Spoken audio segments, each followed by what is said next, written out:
Hello and welcome to CNM's Naturopathic Nutrition Year 1. My name is Rhianne Jones and today I'm going to take you through the phytonutrients lecture.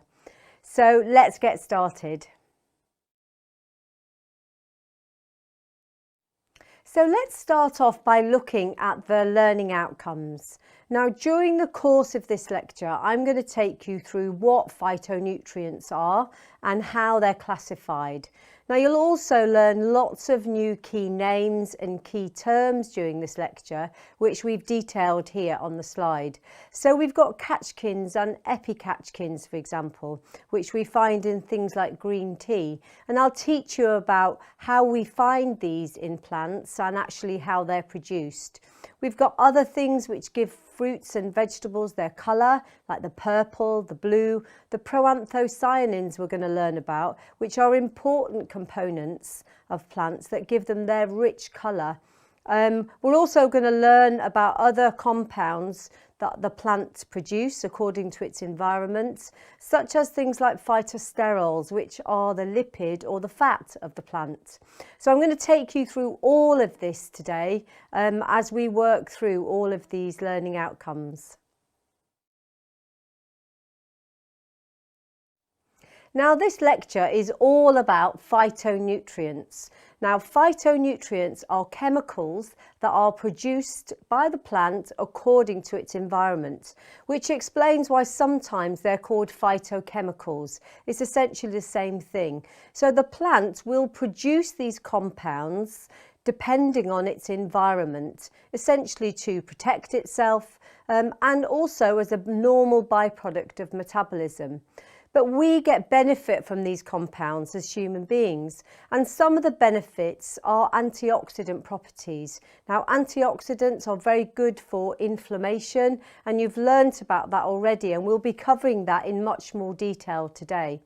But one of the important things is that all of these phytochemicals, phytonutrients that plants produce, have different colours and therefore different properties.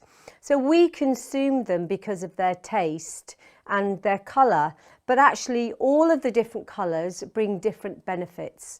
So the first thing we need to say and understand here is that that's why we always want to have colour on our plate. So I'm always telling my clients in clinic that we need to see rotation of fruits and vegetables, because the different colours will bring different phytonutrients to the plate and therefore different benefits to us.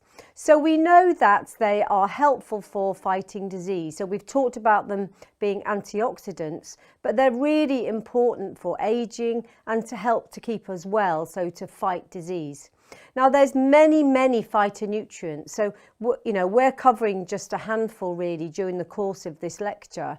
But actually there's more than 25,000 of them and lots of subcategories and subdivisions. So it really is an endless exploration of all the things that plants actually produce that are beneficial for us.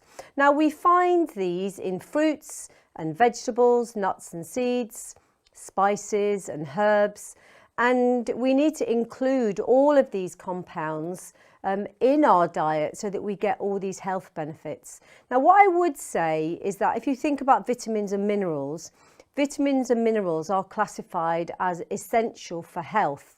But interestingly, phytonutrients aren't. But what we do know is that when people don't consume these phytonutrients through these food groups, fruits and vegetables, nuts and seeds, that we see that their health declines and they're much more at risk of getting sick. So is it because we just don't know about the extent of how amazing they are, so they're not deemed as essential?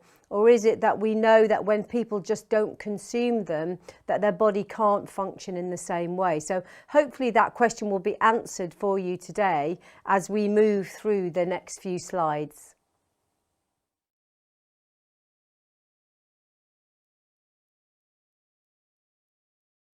If you enjoyed this video, please give it a like and subscribe below so you don't miss any future content.